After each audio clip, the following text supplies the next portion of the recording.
The fucking nobody? That fucking nobody is John Wick. We call him Baba Yaga. The boogeyman? Well, John wasn't exactly the boogeyman. He was the one you sent to kill the fucking boogeyman. Oh, John is a man of focus, commitment, sheer will. I once saw him kill 3 men in a bar with a pencil. With a fucking pencil.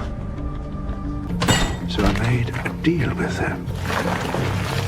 I gave him an impossible task. A job no one could have pulled off. The bodies he buried that day lay the foundation of what we are now. John will come for you.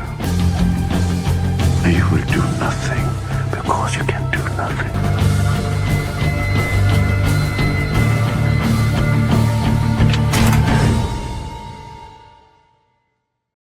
Geos are the most misunderstood and underestimated faction in the game right now. There's a ton of explosive potential under the surface, but a lot that needs to be learned first to tap into it.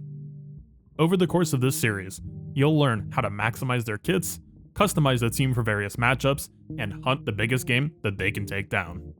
General disclaimer before we begin, don't attempt anything ambitious yet in a place like Grand Arena or Territory Wars. There's a ton of essential information that this first video can't fit in, so unless you want to try it in a lower stakes place like Arena or a PvE mode, save yourself some grief. This team is deceptively complex, and if you try something like Geos versus a Galactic Legend right now, I can guarantee you'll crash and burn. With that aside, let's get started. Think of Spy as a different take on a character like Vader, a character who can quickly assassinate high-threat targets at the start of a match to set yourself up for an easy finish. Vader is less team-dependent than Spy is, but while Vader takes his seat after he goes on cooldown, Spy is relentless. To understand what's happening under the hood, you need to understand 2 rules about Spy. First, Spy gains 35% turn meter per debuff that any Geonosian makes during their turn. This is the engine that transforms Spy from a musket into a machine gun, and we should keep this in mind with every choice we make. The second rule to understand is that the buffs and debuffs this team creates invisibly stack, which is what leads to his Nuke being able to achieve insane damage while seeming to have a small number of buffs or debuffs. It's important to remember that on every mass assist, Spy makes 2 buffs, Soldier makes tenacity down, Sun Fac makes crit chance down, and Poggle makes ability block. Think of this as being equal to a Vader choke worth of damage stacks on the target anytime anyone presses a button. This also means that you should think about the team's output strategically with every turn we take.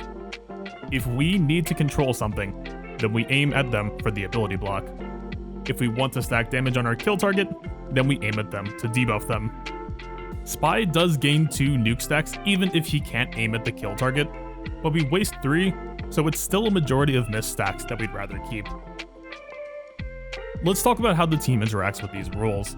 To take our team to the next level, we've got to adjust how we use the rest of the team to accelerate Spy's nukes and stack them up efficiently. The number 1 most common mistake I've seen, and the most common turn you'll be taking in this team, is Geonosian Soldier. His unique gives him 25% turn meter every time he crits, so he takes turns constantly. With these extra turns, he and Spy have an amazing synergy. His basic. It applies tenacity down, which can't be resisted, gives a nuke stack, and feeds Spy at 35% turn meter. Compare this to his special, which the majority of players in the game currently choose to use first. It can call Spy to assist, which will give him 2 stacks instead of 1 from his basic, but at the cost of not gaining the huge chunk of turn meter. The majority of the time, Soldier's basic is superior. The extra stacks generated from Spy taking an extra turn far outweighs the single extra stack we grab instead. Now, strategically, there are some reasons to not give Spy turn meter. If you're stuck aiming at a taunt and won't get a chance to stack debuffs on the kill target before Spy's next turn, that would be a reason to double call him. But a lot of their more ambitious matchups really benefit from using turn meter to accelerate Spy. You also have situational tools such as double calling Poggle to try to ensure landing a key ability block against an imminent threat. Spy and Soldier work best when you can plan their turn meter ahead of time, which becomes much easier if you think about Soldier's turn meter in chunks of 4 that increase whenever he crits, and Spy in chunks of 3 that increase whenever you land a debuff. On this Soldier turn, we can see that 1/3 of Spy's turn meter will cause him to go immediately, and on this Brute turn, we can see that a double assist call with his special will feed Soldier 50% turn meter and guarantee that he goes next. There are many small examples like this, but they all follow the same logic. This mindset continues across the rest of the team, with Poggle being very similar to Soldier. Poggle's basic applies ability block, which gives Spy a nuke stack and feeds Spy turn meter. Now, Poggle's basic isn't as reliable of a debuff as Soldier's is, both with 20% chance to fail to apply and 15% base resist chance. Depending on the matchup, Poggle's special is also incredibly important to save as one of the team's 2 available cleanses, so most of the time, I reach for his basic. Just like Soldier, his special can call Spy to assist an extra time for an extra nuke stack, but without giving Spy turn meter. It's also important to realize that Spy dispels all effects on himself before using his nuke, so the offense up that Poggle gives doesn't actually boost Spy's offense, it just gives his nuke an extra stack. I think it's also worth noting that Soldier can make a more interesting assist call than Spy does. Calling Soldier gives him 25% extra turn meter at the trade-off of 1 nuke stack, and as you've now learned, more turn meter for Soldier means more turn meter for Spy. What you choose will depend on the battle you're in and the board state, but I usually default to either basic or calling Soldier with special. Sun Fac's kit has a very straightforward approach. In my opinion, it's almost never worth using his first special as long as Geonosian Brute is keeping taunt up successfully. Since Brute is a respawning tank and Sun Fac is not, and it's extremely bad for Sun Fac to get crowd controlled, I treat Sun Fac as our backup in case we're in danger after Brute gets controlled or killed. His second special is amazing, with a lot of high impact debuffs making this not only a good control ability, but a way to give Spy an immediate turn. It requires the target to be debuffed to unlock its full potential, so if we don't see a good opportunity to make use of this, then it's usually best to save it and default to using his basic. The basic doesn't do much except for dispel, but as you now know, our automatic mass assists still cause forward progress for our next nuke. Geonosian Brute's turns are also a common place where people make a mistake. His basic causes him to keep taunting, and his special drops taunt in favor of calling everyone to double assist. His special is an insane amount of value for Spy's second nuke, but if we decide to use his special, we need to be sure that dropping our taunt won't put us in danger. Soldier will gain 50% turn meter off of his double assist, so I check him first.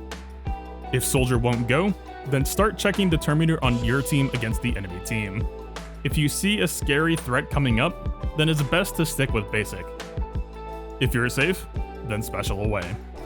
I've seen a lot of people lose an essential character like Soldier due to dropping their taunt at the wrong time, so learning when it's okay to get greedy is key to avoid getting punished. Last but not least, we have Geonosian Brute Alpha.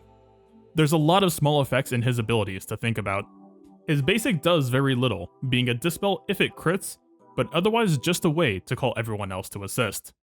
His first special is an AoE dispel, but it's also an AoE expose, meaning we just need to land 3 to guarantee Spy gets 100% turn meter. If it lands, the turn meter removal is also a nice cherry on top. His second special is the only major heal for the team, and the only other team cleanse we have. It does give the team turn meter, so you could use it to feed Sun Fac extra turn meter to give Spy a very tight double nuke sequence, but this is only worth doing if the end result of your team's opening sequence effectively wins the battle for you. I'd avoid trying this unless you're extremely confident and experienced and really just know what you're doing. It does reduce its cooldown whenever Brute or any ally dies, but Brute dying still leaves a 2-turn window where the team is vulnerable. A lot can go wrong during that time, so it's safer to use the ability reactively rather than proactively. Let's talk about team comp. This team rarely wants to run all 5 Geos, with a lot of plug-and-play options offering tools for various jobs. The core for this team technically only includes Brood Alpha and Spy. Soldier's intense synergy with Spy means he's almost always third, and Sun Fac's ability to feed Spy an instant second turn means I usually bring him as the fourth. The last slot is where the team starts to adapt based on the fight you're planning to take. Much like using Vader, we need to bring the right tools for the job to succeed against the widest variety of teams possible. Because of the scope of this topic, we'll be covering it in the second video, but for now, the core plays the same regardless of who comes 5th, so let's talk about how to optimize this team's opening combo. We're going to set up and execute a double nuke sequence in quick succession, balancing building up enough spy stacks while accelerating his turns. Because Brood Alpha's AoE and Sun Fac's second special can give Spy immediate extra turns, it's easiest to time your first nuke after Brood Alpha goes, and your second nuke after Sun Fac goes. Because of this, modding Geosoldier to be the fastest on the team has enabled a pretty slick combo, and his high base speed allows this without costing too much speed. An opening basic from Soldier allows Spy to go second, to basic and generate more stacks. Brood Alpha goes third, and can AoE looking for triple expose to feed Spy an immediate turn and look for the first kill. From here, the fight starts to unfold, with the biggest threat off the board. If you want a second nuke as fast as possible, then we have Brute going next, with his special forcing Soldier to take an immediate turn, to make sure Brute keeps taunting. Even though Sun Fac can give Spy 100% turn meter, I still prefer to use Soldier Basic in case one of Sun Fac's debuffs fails to land. Lastly, we have Sun Fac ready to use his second special on a debuff target, preferably the kill target, to boost Spy to an immediate turn for an illicit intel into his second nuke. Of course, it's easy to say all of this happens when the opposing team doesn't fight back. In the next video, we'll be breaking down the tools and builds we need to start taking this team into the wild. Thank you for watching. I hope you're as excited for the possibilities as I am, and I'll see you in part 2.